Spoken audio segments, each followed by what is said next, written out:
Well, welcome to Game Time, everybody. I'm Chip Cirillo, and this is Maurice Patton, and football season almost a week away here, and we just thought we'd take a look at some of the top games for you guys to look forward to this season, and we picked out 10 games we think will be of high interest to everybody out there, and Mo, the first one, Ensworth at Trinity, Kentucky, August 23rd. What do you think about that game? Should be it's an awfully big game to start the season for both those clubs. Ensworth coming off three straight Division II AA state championships. Trinity's ranked number 2 in the country by USA Today. Ensworth is 18th, and a couple of powerhouses going at it. Ensworth last year went up to Lexington Catholic and beat them pretty good in an ESPN game. This one will be televised as well on ESPNU. So big game early on for both those clubs. Yeah, Trinity, they've won a boatload of state titles up there in Kentucky, and of course you got a chance to see Ensworth last week when they scrimmaged Maryville, so it looks like Ricky Bowers has quickly turned Ensworth into a powerhouse here in Tennessee. Exactly. They've got such great size up front on both sides of the ball, great speed in the backfield on offense, and it's going to be – they would have to be the odds-on favorite for a fourth championship, I think, in D2 AA.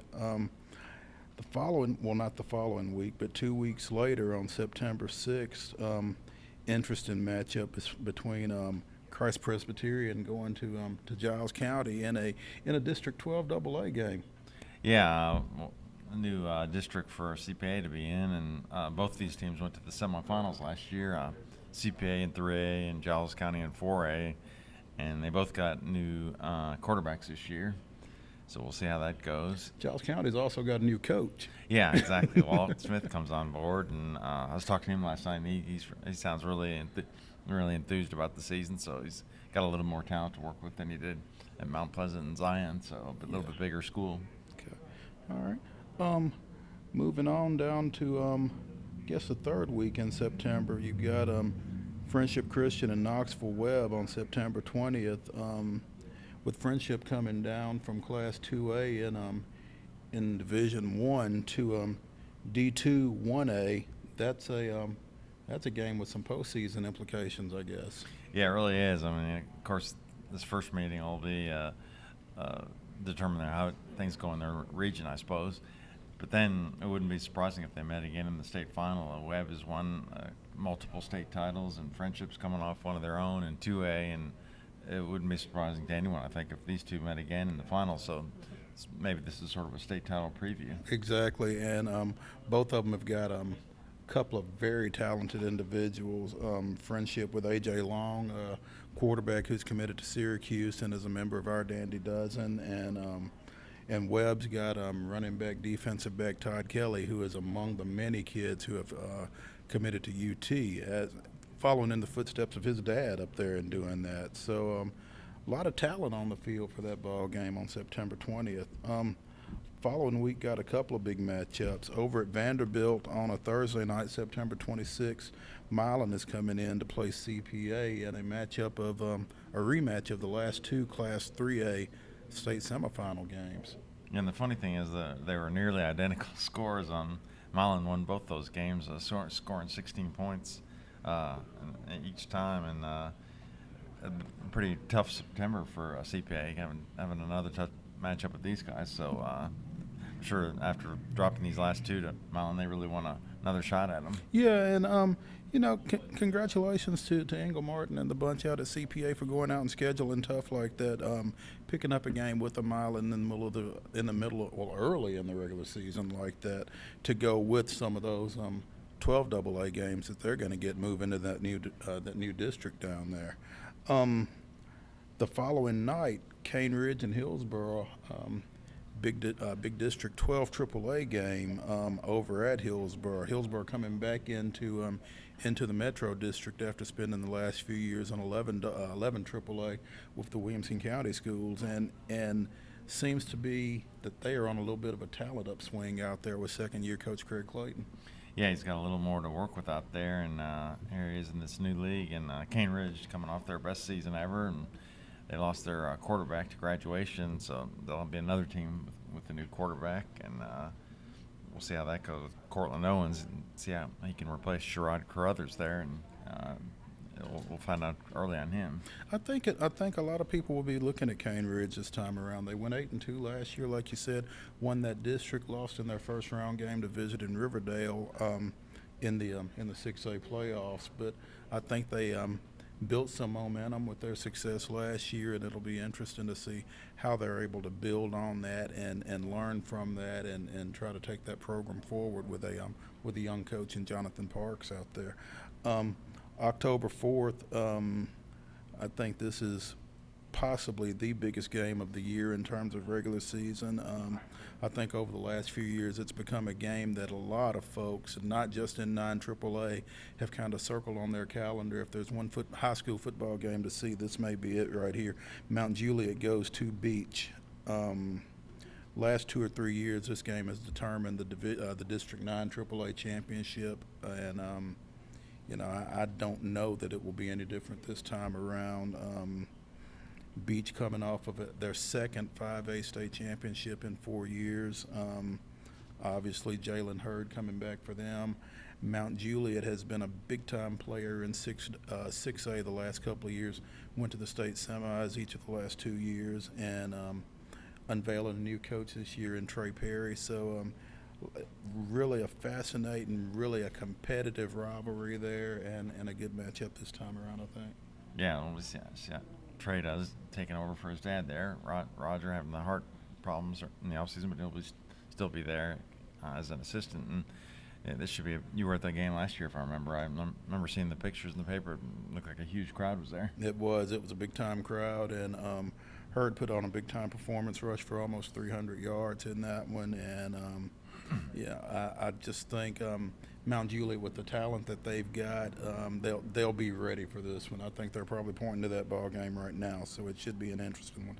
That same night, you've got Columbia going to Tullahoma in a big District 8 AAA game, and that's another one that could decide a district at about the midway point of the season. I think those are probably two of the best, if not the two best teams in that league this year, I would think.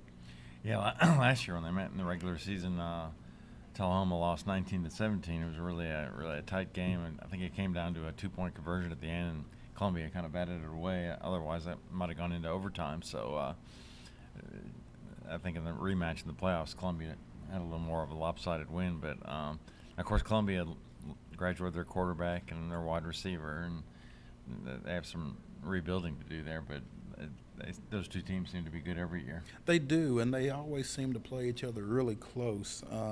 So I'm sure that one will be another really, really riveting matchup. It always seems to be that way for them. A couple of weeks later, on October 18th, big 11 AAA game, and when we mention some of these districts and then we mention some of these teams, with reclassification starting up this year, you've got some new teams and some new places and that kind of thing. And right here, you've got Independence going to Dickson County in an 11 AAA game. Dickson County moves into 11 AAA this year after having been in 10 AAA for the previous classification period. Get to that one early, because Dickson County really turns out for big games. I was over there for the Mount Juliet game in the second round of the playoffs last year, and if you get there late, you may not get in. I'm telling you, talking from experience here. Independence, if there's a better defensive secondary in Middle Tennessee, show it to me, because they've got 3 SEC commitments back there in Rashawn Galden and Vic Wharton III, who are both going to Tennessee, and Finest Stribling, who is committed to Missouri. So they've got some talent on that side of the ball, and they'll have their hands full with Dickson County's old Otis Guerin at tailback. So it should be a fun matchup there. Yeah, imagine being a quarterback in any team that plays Independence, and how much of a high risk is it to throw into that secondary. And I guess a lot will depend on how the front seven is, because they got to have the right pieces there. But with Coach Blade coming in, it's kind of scary to think, give him that kind of talent, what he can do with it. Although he was reminding me they are a little on the young side outside of the prospects. Yeah, but when you've got that to work with, that's pretty good. That gets you going in the right direction for sure. I think a lot of people are really expecting a lot of good things out of Independence this time around.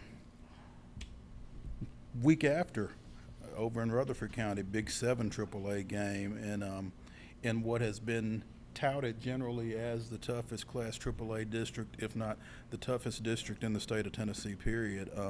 Blackman goes to Oakland. I saw Oakland in a scrimmage a couple of weeks ago. They look good. They look real good. One of the better Oakland teams I think that they've had in a long time, and got a commitment in Emmanuel Smith, who is headed to Vanderbilt. He's on our Dandy Dozen. Junior lineman Jack Jones has already committed to Tennessee again as a junior, and as talented a Patriot team as they've had in a while. And Blackman will be going over there trying to knock them off. And I'm hearing so many good things about Oakland's defense, and supposedly in these preseason scrimmages that they did really good against station camps. Josh Malone, one of the nation's best receivers, and so I heard they also did really well against Jalen Hurd from Beach. And what have you heard about their defense? I saw them against Beach, and they again. I was talking about Ensworth a little earlier. Oakland is really big up front. They're really quick and fast on the back end defensively in particular. They're just really impressive on defense. And Smith is going to make some things happen for him on offense. He's going to see some time at quarterback. He's going to see some time at receiver. They've got a couple of running backs back that were hurt last year that kind of impacted them offensively. But I think they've got all the pieces to make a run, make a deep run once they get through the regular season, I think. Yeah. Once again, Murfreesboro turns out another powerhouse, and looks like Oakland's going to be the big ones coming out of Rutherford County this year. Yeah. Wrapping up the regular season, Ensworth and Brentwood Academy, I'm really happy to see this game toward the end of the year. It was I guess maybe week 6, week 7 last year, I think it was. It's nice to see a big matchup like that toward the end, kind of build up the anticipation, and this ought to be a pretty good one again. Ensworth, 3 straight Division II AA championships. Brentwood Academy trying to get back to that level. Obviously, a traditional state power that's not necessarily been to that level the last few years, but I'm sure they'll be looking to make a statement at home on November 1st. Got a Mr. Football coming back in Derek Barnett, and we've talked about Ensworth and all the talent they've got. I think this will be a good ball game to close out the regular season for both those clubs. Yeah, you got Rico McGraw, big prospect for Ensworth, and DeAndre Furby doing a great job at running back, and Donovan Sheffield at Ensworth, and yeah, it's sort of like the old versus the new powerhouse. Ensworth has sort of taken the stage here the last few years, but everybody remembers the Carlton Flat days with Brentwood Academy, so I'm sure they want to get back to that level. And Cody White from Texas is, he's trying to get the team back like they used to be. Exactly. Also, Michael Sawyers from Ensworth has already committed to Vanderbilt. Sheffield, as you mentioned, is a Vanderbilt commitment already. So a lot of talent on the field for that one. And again, as I mentioned earlier with Dickson County, get to this one early. If you've been to Brentwood Academy before, you know the seating situation over there. Not a lot of seats, not a lot of parking. Don't get left out on that one. These are just a handful, the ones that we came up with as far as the top 10 games sitting here in early August. As the season progresses, I'm sure some other things will crop up, and so don't hold us to this. But I think if you make it to a few of these, you'll be in pretty good shape as a high school football fan in this area. I think that does it for us today here on Game Time. I'm Maurice Patton. This is Chip Cirillo. Check back with us through the season.